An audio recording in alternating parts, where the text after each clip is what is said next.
स्थल महात्म्य बताता है। जिस जगह पर हम बैठे हैं उनका गौरव करना भी बहुत जरूरी है। हम कहाँ पर बैठे हैं?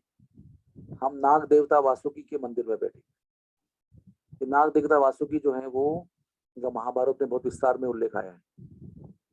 और विशेष रूप से ये क्षेत्र जो है गणेशपुर, एक क्षेत्र के वो रखवाले रक्षण करता है।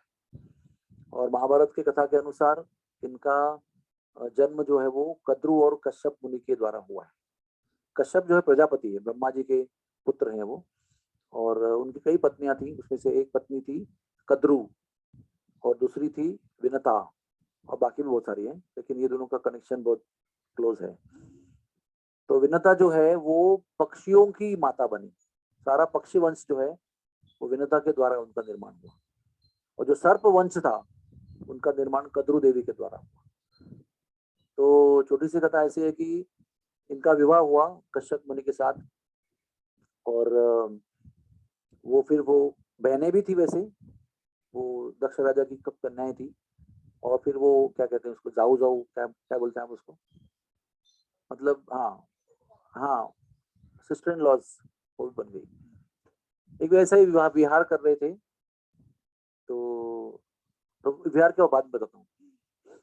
दोनों ने पति पति की सेवा की और पति से वरदान मांगा कि मुझे बहुत सारे ढेर सारे सर्प मेरे वंश में हो। अमृता ने कहा कि मुझे केवल 2 ऐसे सुपुत्र दे दो।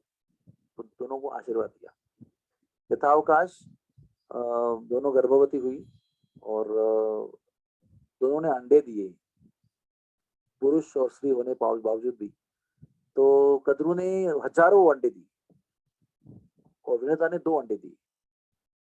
और दोनों को 500 साल तक गर्म पानी के विशाल पात्र में अंडे रखे गए। और 500 साल के बाद में सारे जो कद्रु के अंडे थे वो फूटकर उसमें से नाग जन्म हुआ। समझ में आपको? सारे अंडे फूट गए अपने आप और नागों का जन्म हुआ। सबसे पहले अनंत शेष का जन्म हुआ, उसके बाद में वासुकी का जन्म हुआ, उसके बाद में तक्षक। और आप बोलते जाइए जितने नागों का नाम, एक का नाम धृतराष्ट्र भी है, एक नाम का एक लव्य भी है, ऐसे एकांग भी है, बहुत सारे नाम है इनके। और 500 वर्ष के बाद में भी विनता के जो अंडे थे वो नहीं फूटे, यानी जन्म नहीं हुआ बालक का। तो उसे बहुत दुख हुआ, करे मेरी सौतन को सब सब जन्म हो गए बालकों के, मेरे क्यों नहीं हुए। तो उसने अपने हाथ से एक अंडा तोड़ दिया। उसमें से एक तेजस्वी पुरुष प्रकट हो गया, बहुत तेजस्वी था। लेकिन उसका ना यहाँ तक का शरीर विकसित हुआ था, केवल धड़ यानी वक्षस्थल, नीचे का डेवलपमेंट ही नहीं हुआ था उसका। वो बाहर आया और बड़े क्रोध में था वो।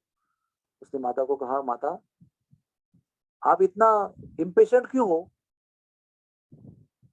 जैसे अपने आप उनके अंडे फूट गए ना, तो हमारा भी समय आता। तो आपने ऐसे बीच में संयम छोड़ के हमें ऐसा जन्म दिया है कि अब अभी हम अधूरे रह गए। तो वो ना अपनी माता को शाप देते हैं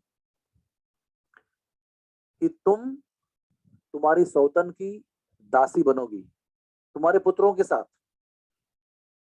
तो माता बड़ी दुखी हो गई, क्षमा चाहती हूँ, मैं तो ऐसे ही उद्वेग में आ गई थी, इसलिए मैंने ऐसे ऐसे किया। तो फिर माता की नम्रता को देखकर वो भी थोड़ा शांत हो जाते हैं, कहते ठीक है, जब तुम्हारा दूसरा पुत्र जो अभी अभी तुमने अगर समझो कि दूसरा अंडा ऐसे रखा, शांति से रखा और उसको अपने आप फूटने दिया, तो वो जो बालक आएगा जन्म लेकर वो तुम्हें इस दासता से मुक्त करेगा। समझ में आपको आया? पहले शाप दिया कि आप सौतन की दासी बनकर रहोगे, लेकिन वो जो दूसरा बालक को आपने अगर कुछ भी छेड़ा नहीं और अच्छी तरह जन्म होने दिया, तो वो बालक अपनी शक्ति से प्रभाव से आपको दासता से मुक्त करेगा। तो फिर वो 500 साल और उसने वेट किया और फिर वो अंडे से कौन आए? गरुड़ जी महाराज आए। और फिर गरुड़ जी महाराज की बहुत लंबी कहानी अभी मैं यहाँ नहीं बताऊंगा, बहुत लंबी कहानी है। गरुड़ महात्म्य करके महाभारत में प्रसिद्ध है वो। तो उसने अमृत लाया और कद्रु को दिया और उसके द्वारा वो अपने माता को शाप मुक्त कर दिया। अभी उस कथा में और एक कथा आती है, वो ये है कि जैसे ही ये हुआ तो वो एक और घटना घटी जिसके माध्यम से ये दासी बनना पड़ा। वो कथा बता देता, अभी आप बैठे हैं तो बता देता। वो आकाश में ना उच्च श्रेवा घोड़ा जा रहा था, वो समुद्र मंथन से प्राप्त हुआ था। उच्च श्रेवा सफेद रंग का, बहुत ही तेजस्वी, बहुत चमकती हुई पूंछ उसकी। तो ये दोनों विहार कर रहे हैं, दोनों सौतन। तो ऐसे बंदे जो शर्त लगाते हैं इनकी पूंछ कौन से रंग की है, तो विनता कहते हैं कि वो सफेद रंग की है, लेकिन कद्रू कहते नहीं वो काले रंग की। तो ऐसे कैसे काले रंग की, सफेद रंग की मैं देख रही, नहीं मैं काले दिख रही हूँ। तो फिर वो कद्रू बहुत कहती है कि नहीं, संध्या का समय है ना, अभी वो डिसीजन मिलना बहुत मुश्किल है कि अंधेरे में समझ में नहीं आ रहे काले की गोरी है। कल सवेरे हम तय करेंगे, कल सवेरे जब देखेंगे घोड़ा उसकी पूंछ काली होगी तो आप मेरी दासी बनोगी, और अगर सफेद होगी तो मैं आपकी दासी बनूंगी। और रात में फिर सब सांपों को बुलाती है वो, कहती है जाओ उस घोड़े की पूंछ को लिपट जाओ, उसको काली बना दो। तो सांप दो विभाग में हो गए। एक विभाग बोला कि नहीं नहीं हम चीटिंग नहीं करते ऐसा, we will not do like this. तो कहती है कि तुम मेरी आज्ञा को पालन नहीं कर रहे हो, तुम्हारा वंश पूरा नाश हो जाएगा, तुम सब लोग मर जाओगे। और जो बचे हुए थे वो माता के शाप से डर गए, बोले नहीं नहीं हम करेंगे। और वो गए उधर, वो सब उसकी पूंछ को लिपट गए। अगले दिन सुबह हो गई, फिर घूमने निकले। ये तो आकाश से घूम रहे हैं, मतलब not like us, they are flying in the sky, अवकाश विहार कर रहे हो, आकाश विहार। तो उसमें जा रहा है घोड़ा, तो देखते तो उसमें काला, काले हो गए पूंछ उसकी। तो वो भी विनता भी बहुत आश्चर्य में आ गई, लेकिन क्या करे, अभी काली दिख रही है तो व्हाट वी कैन से। तो काली दिख गई तो फिर दासी बन गई। फिर अभी वो हमेशा विनता को वाहन बनाकर कद्रू उस पर बैठती है, विहार करती है, यानी she has become the carrier. और सारे नागों को लेकर गरुड़ जी घूम रहे हैं अपने पंखों पर, ए इधर लेके जा, बोला अभी उधर लेके जा, अभी रमणीक द्वीप में लेके जाके आनंद ले लो, फिर वहां से दिल उपक गया, अभी और कई वन में लेके जाओ। ऐसे करते करते करते गरुड़ जी बोल रहे मारा माता जी कितना दिन तक करेंगे सब ये तो नाग लोग बोल रहे जहाँ जाओ वहां जाओ, हमारा जीवन कुछ है ही नहीं। बोले बेटा, तो विनता देवी कह रही है पुत्र को कि कद्रू ने शाप दिया ना, कद्रू का ये अथॉरिटी है, तो वही आपको मुक्त करा सकती है, उससे जाके मिलो। तो पहले सांप से बात करते हैं, बोले मैया से बात करो। फिर माँ से बात करते कहते कि मैया हमको दास्यत्व से मुक्ति कैसे मिलेगी।